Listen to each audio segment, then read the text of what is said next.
What's up, upstanders? Dr. O here. And, you can't even avoid some of the stuff if you live in a sports space, even a hip hop space. I mean, everyone in these circles I'm looking at are talking about this Stephen A. Smith, LeBron James, Pat McAfee interview.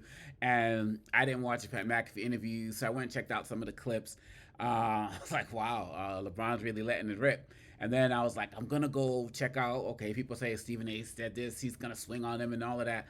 I don't have an interest in watching the podcast. So I'm like, all right, you know me, I can't talk about something unless I go watch it. So I go and I look and I'm like, this thing is 52 minutes. I'm not doing that. I can't listen to Stephen A. Smith for an hour. I just can't anymore. But fortunately, we know that it's going to be the first thing on his show on ESPN's First Take. And they had smaller clips. So I went and listened to that and I was like, here we go again. And, I've asked myself the question multiple times, hey, ESPN, is this worth it? But my brother Simba reminded me that, Bob Iger runs Disney and he's MAGA adjacent or MAGA-esque or whatever, however you want to say it. So he probably doesn't have a problem with a network, with somebody going after LeBron James, which is clearly what Stephen A. Smith did. When he's saying things, you don't like me, I don't like you. Is that what you're supposed to be doing or saying as a journalist? Is that relevant to the story? You just talk about, I'm going to do my job, I'm going to do my job, I'm going to do my job. What's journalistic about that? I mean, you literally made it clear, the first story of the night wasn't LeBron's tip-in to save the game against Indiana. Or anything like that. So I'm gonna be professional. I got my contract. I'm gonna be here after you're gone. Some of the clips I saw from your actual podcast, I ain't gonna be talking about you after the sports world's done. Clearly you are, because you're still talking about Michael Jordan, and he's not been playing for a while. You're talking about several of these guys who haven't been playing for a while. So clearly they're still going to be on your mind in some way, shape, or form. And we know that LeBron James is not going to be done with the sports world when he finishes basketball. So that just wasn't true. So you keep coming off as saying, like, I'm being professional, but you're not. Just because you say something don't mean it is, right? Like, facts matter. Like, people are actually looking at you saying, like, nah, bro, you're not being professional in any way, shape, or form. And then you took it to a deeper level by bringing up the late, great Kobe Bryant.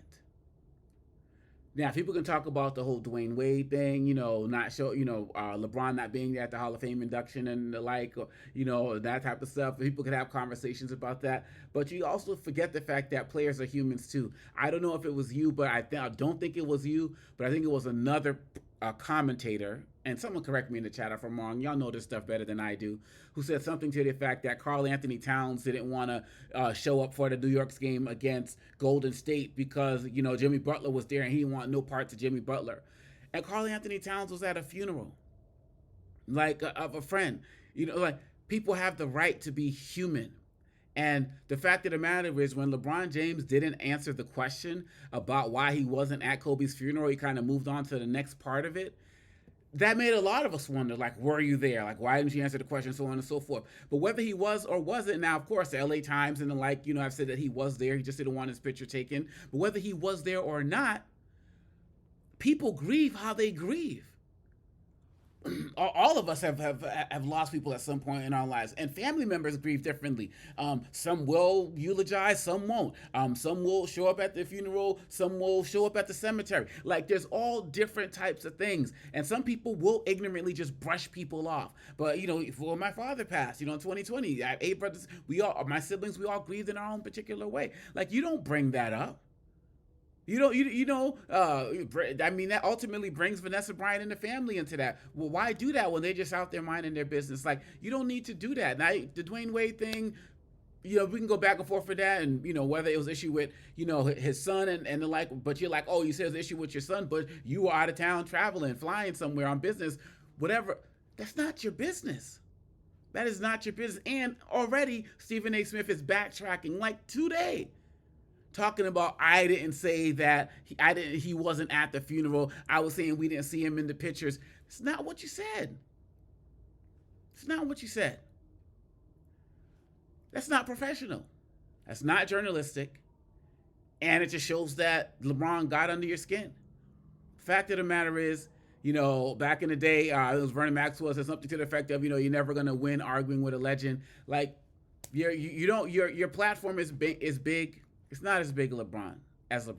And you're right. LeBron James does He goes to the furthest to create his own narrative, to create his own production. He runs a production company, the whole, like you said, the decision, all of that. He wants to control his narrative to the best of his ability. And I applaud any of these players who are thinking in a way that's bigger than basketball. Now, we can talk about all of these guys, whether they're petty and so on and so forth, in what they do, whether MJ is petty, not talking to Barkley for criticizing him as relates to the Hornets, back and forth. But we all know that when you do stuff at a higher level, your ability to cut people off when they say things you don't like is actually heightened in ways that other people don't, because you look at them as being problematic to your growth, to where you're trying to get. And people who are major, whether they're talking Jay-Z and so on and so forth, cut people off. And we can call it petty. They can call it a business decision. They can call it not time, having time. People bring us down. But again, that's not your business. And Perk is on there talking about, well, LeBron James unfollowed me, so I blocked him on my phone. Again, just like petty. You're going to be there as a commentator. If a player is supposed to reach out to you, Perk, they should be able to do that. So just because they don't follow you, you block them on the phone?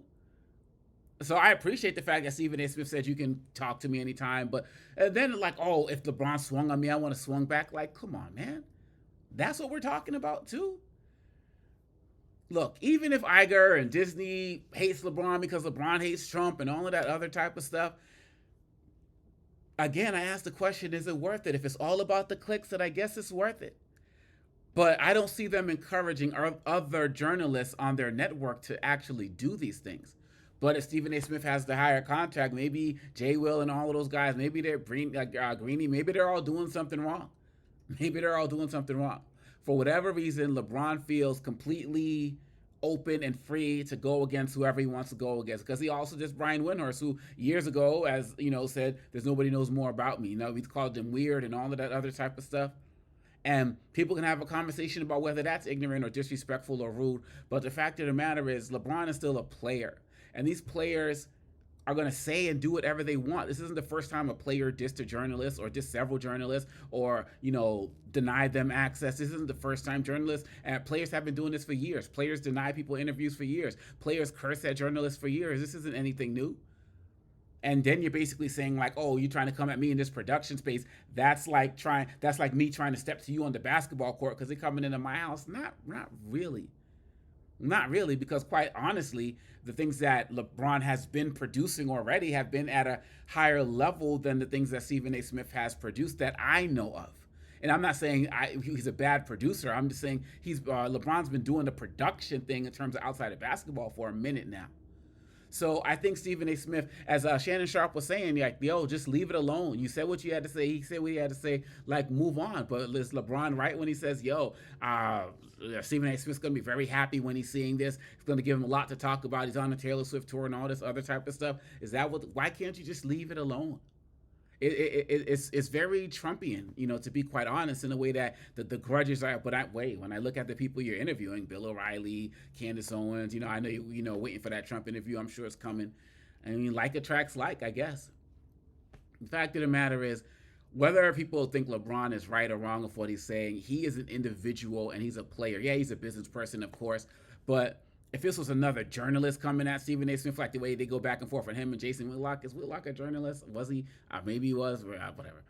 Then it's different. But the way I see it, players can say whatever they want to say. And they can be challenged for what they say, but you can't be taking it personal as a journalist and making personal things and personal digs and bringing things into it like Kobe Bryant to try to justify what your level of professionalism, especially when it turns out that you're wrong. And that's the problem. And I have no problem if somebody says something about it. Even Wendy, in his response to what LeBron said, didn't make it personal, didn't make it about the attacks, didn't tear it down.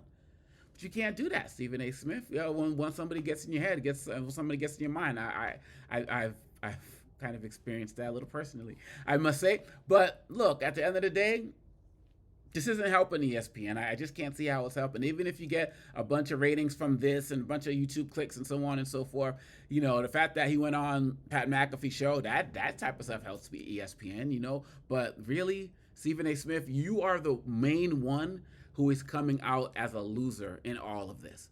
Not LeBron, not Bronny, not Brian Windhorst, not even ESPN. Ultimately, I think this is hurting you, ESPN, but I think it's hurting your brand more than anybody else. not Shannon Sharp, not Ocho, like nobody, because not Molly, because you just can't let it go. And people aren't turning in the first take to see the Stephen A. show. That's what you got the podcast for. And, a lot of people like your show, number one for, what do you say, 80, 11 million years. I get it. You can't stop not talking about that. So, but this is just, it's just tearing you down. So just be the bigger person.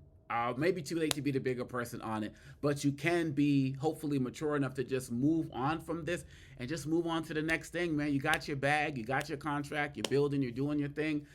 Everybody knows now that you don't like LeBron, and I think it's deeper than the whole thing about because he'll never be your GOAT, right? I really don't think that's what his big issue is as it relates to you. I do believe he was valid in talking about the whole fatherhood thing, and he said what he had to say. Not the first person to have something to say about you and won't be the last. But with this particular one, you seem dug in ways that are ultimately unproductive for you. And I personally think will ultimately be unproductive for ESPN, but I guess that's going to be what the people decide. What do y'all think? Holla at your boy. Let me know in the comments. Peace.